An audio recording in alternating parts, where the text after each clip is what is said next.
Treasury Secretary Steven Mnuchin announced on Wednesday that the proposed purchase of Lattice Semiconductor, the world's second-largest manufacturer of simple and complex programmable logic devices, by China-backed Canyon Bridge Capital Partners was blocked by President Trump.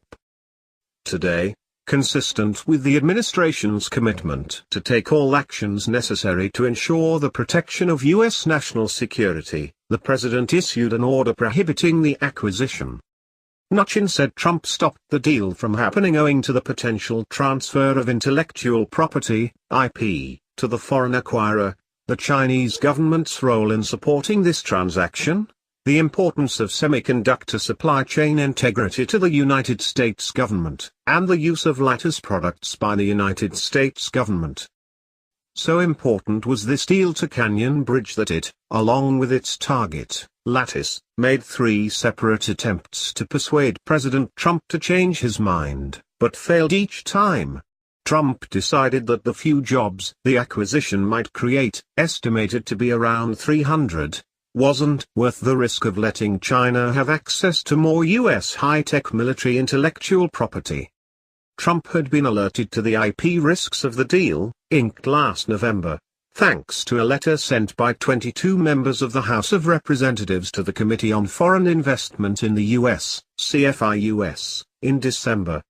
The group warned not only that the deal could provide China with more critical U.S. technology, but that Canyon Bridge tried to hide the fact that it was being backed by the Chinese Communist government.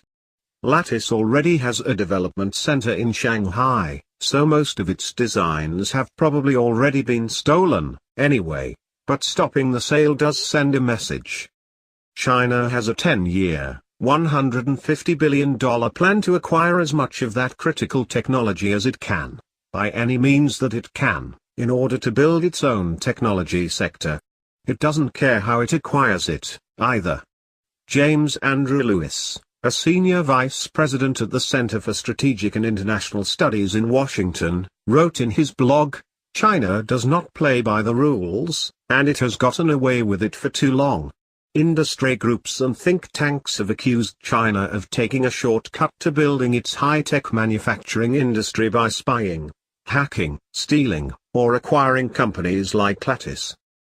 It also uses business leverage, too, requiring American high-tech firms wanting to do business in China to give the communist government access to its trade secrets including its IP. As the American Chamber of Commerce in China noted in a report published in April, Chinese government authorities jeopardize the value of U.S. trade secrets by demanding unnecessary disclosure of confidential information for product approvals. China has a hacker army of between 50,000 and 100,000 people working 12-hour days to infiltrate and extract valuable information that they can't, or aren't able to, develop on their own. It's easier to steal than it is to create, and the theft of American IP is enormous.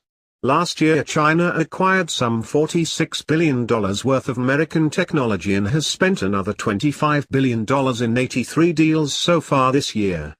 But that's just what has been reported above ground. That's chump change, according to the Commission on the Theft of American Intellectual Property. It estimates the real cost of the transfer to China of critical U.S. technology secrets and IP, obtained both legally and illegally, at up to $600 billion every year. Some American companies are so hungry to enter the massive Chinese market that they're more than willing to pay the price.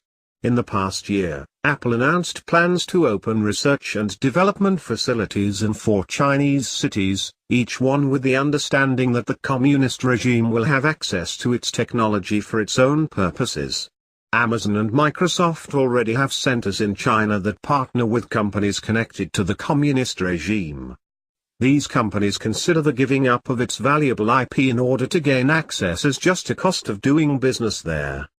There's another deal that the president is considering nixing, the purchase of MoneyGram, the world's largest provider of money transfers, by Jack Ma, the co-founder of Alibaba.